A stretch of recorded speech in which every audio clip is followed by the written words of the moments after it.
Hello friends, question answer session में आपका स्वागत है। आज का टॉपिक है मौर्य पीरियड, मौर्य काल। ये महत्वपूर्ण है IAS, PCS, JRF NET, PGT, TGT, TSSB और अन्य एक दिवसीय परीक्षा के लिए। आइए स्टार्ट करते हैं। पहला प्रश्न, सबसे पहले भारत आया था। First come to India. Option A Megasthenes, option B Ibn Battuta, option C Faxian, option D Marco Polo. इसका सही आंसर है ऑप्शन ए मैगस्थनीज। आइए इनके बारे में थोड़ा जानते हैं। मैगस्थनीज 304 से 299 BCE तक चंद्रगुप्त मौर्य के दरबार में रहा और ये सेल्यूकस का दूत था।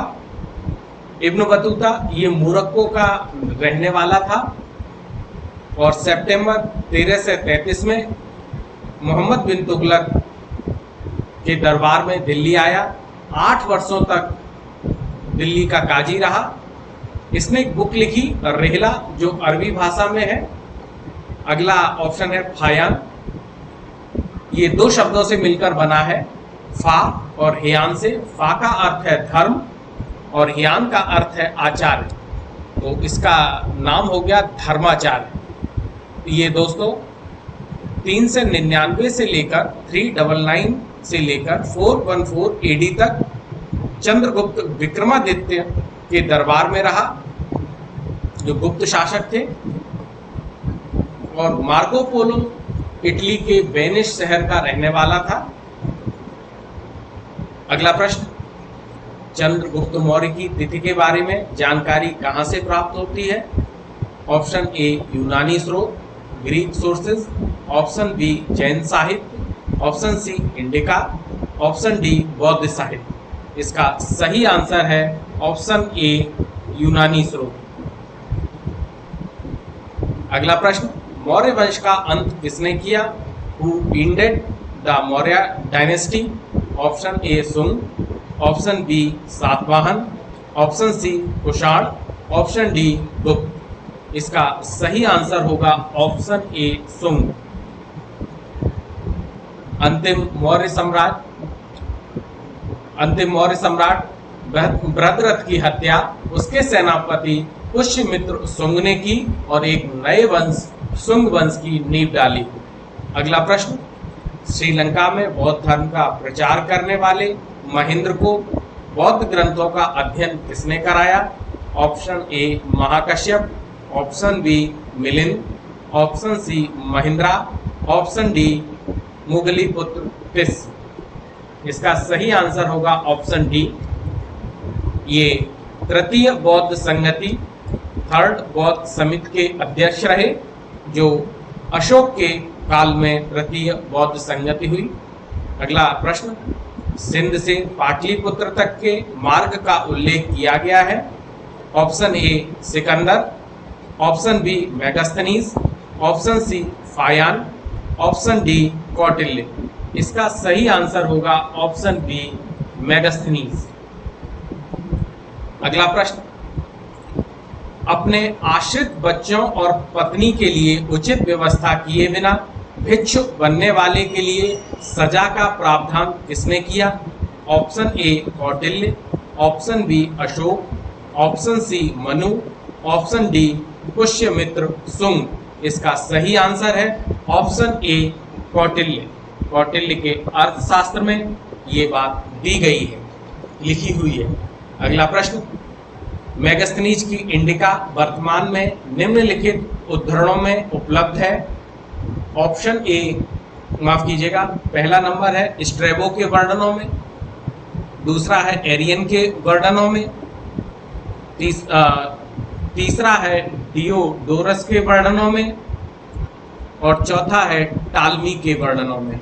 इसका सही आंसर होगा option C 1, 2 and 3।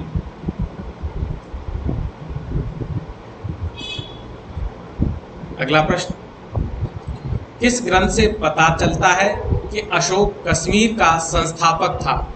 Option A Divyavadana, option B Mahavamsa, option C Dipavamsa, option D Rajatarangini. इसका सही आंसर है ऑप्शन डी, राजतरंगड़ी। राजतरंगड़ी के बारे में कुछ चीजें जान लीजिएगा। ये कल्हड़ ने लिखी थी। ये कश्मीरी विद्वान है। इन्होंने 11 से 48 से लेकर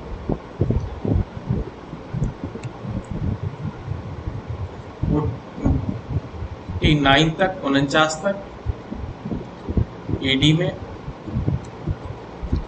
लोहार वंश के अंतिम शासक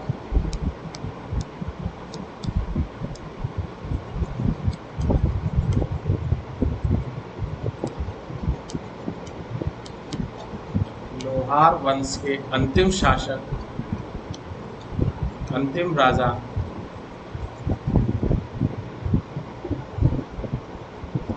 जय सिंह के काल में ये लिखी गई थी।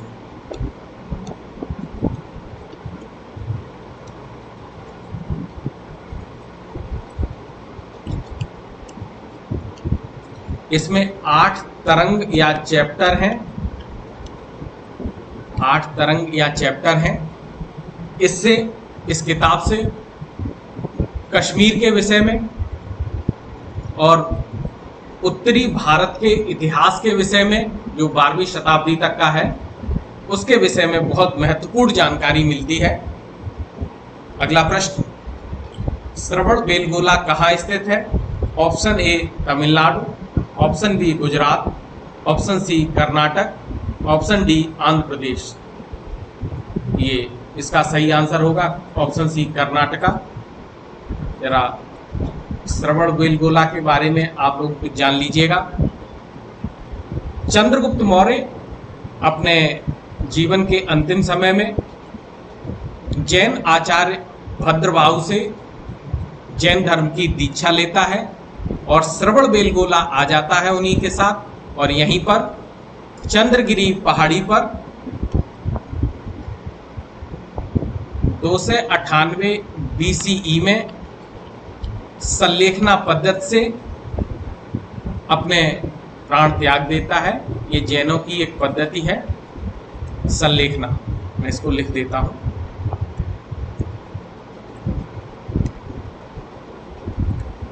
आप जैन धर्म जब पढ़ेंगे तब इसके बारे में बात करेंगे। अगला प्रश्न,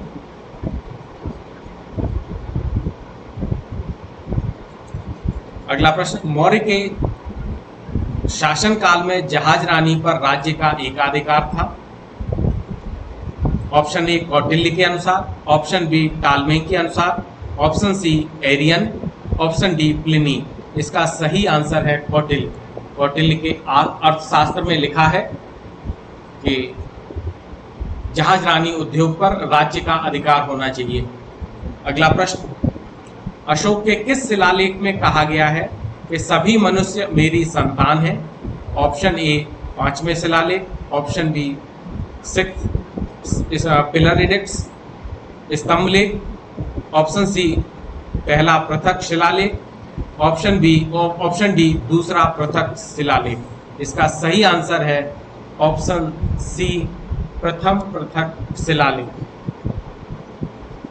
अगला प्रश्न, गुप्तचर प्रणाली का प्रथम विस्तृत विवरण किसने दिया है? ऑप्शन ए अर्थशास्त्र में, ऑप्शन बी नीतिसार में, ऑप्शन सी मुद्रा राक्षस में, ऑप्शन डी नीति वाक्यामृत में। इसका सही आंसर है ऑप्शन ए चाणक्य के अर्थशास्त्र में। इस किताब में बताया गया है, चाणक्य के अर्थशास्त्र में बताया गया है कि ये गुप्तचर प्रणाली का वर्णन करने वाला अर्थशास्त्र पहला किताब है, पहली पुस्तक है जिसमें गुप्तचर प्रणाली पर व्यवस्थित प्रकाश डाला है। गुप्तचरों को गूढ़ पुरुष कहा गया है और इस विभाग के प्रमुख को सर्प महामात्य कहा गया है। ये गुप्तचर 2 तरह से काम करते थे, संस्था के रूप में और संचरा के रूप में। संस्था वाले गुप्तचर वो गुप्तचर होते थे जो संस्थाओं में संगठित होकर कार्य करते थे। उनके उदाहरण काप्टिक, तापस, वैदेहक, उदास्थित, ये उसके उदाहरण है। संचरा, इसमें वो गुप्तचर होते थे जो घूम घूम कर स्थान बदल बदल कर या भ्रमणशील गुप्तचर कहलाते थे, इसका उदाहरण सत्री, तीक्ष्ण, रसद, परिव्राजिका अन्य उदाहरण है। अगला प्रश्न, कौटिल्य ने सेना में भर्ती होने की अनुमति किसे दी? ऑप्शन ए केवल क्षत्रिय, ऑप्शन बी ब्राह्मण और क्षत्रिय, ऑप्शन सी ब्राह्मण क्षत्रिय शूद्र, ऑप्शन डी ब्राह्मण क्षत्रिय वैश्य और शूद्र। इसका सही आंसर है ऑप्शन डी, ब्राह्मण वैश्य क्षत्रिय शूद्र सभी को दिया। अर्थशास्त्र में शूद्र को भी आर्य कहा है, ध्यान रखिएगा, ये प्रश्न पूछा गया है और उनको छूट दी गई है तो वो सेना में भी भर्ती हो सकते हैं। अगला प्रश्न, मेगस्थनीज के बाद मौर्य दरबार में राजदूत के रूप में कौन आया? Option A Sikandar, option B Deimachus, option C Athenaeus, option D Nearchus. सही आंसर है ऑप्शन बी डाइमेकस। अगला प्रश्न, चंद्रगुप्त को विशेष रूप से वर्णित किया गया है। ऑप्शन ए भास के द्वारा, ऑप्शन बी विशाखदत्त के द्वारा, ऑप्शन सी अश्वघोष के द्वारा, ऑप्शन डी भवभूत के द्वारा। सही आंसर है ऑप्शन बी विशाखदत्त। विशाखदत्त ने एक पुस्तक लिखी है मुद्रा राक्षस, और मुद्रा राक्षस पे टीका लिखी है ढूंढराज ने, ये याद कर लीजिएगा। ये मौर्य पीरियड से कुछ प्रश्न थे। आपने हमारा वीडियो देखा, बहुत अच्छा लगा। अगर आप कुछ सुझाव देना चाहते हैं तो हमसे आप बात भी कर सकते हैं, ठीक है। और भी आपके कोई इंक्वायरी हो तो आप हमसे कमेंट बॉक्स में अपना मैसेज छोड़ दीजिएगा, हम आपसे संपर्क कर लेंगे। आपने हमारा वीडियो देखा, जानकर बहुत अच्छा लगा। बहुत बहुत धन्यवाद आपका।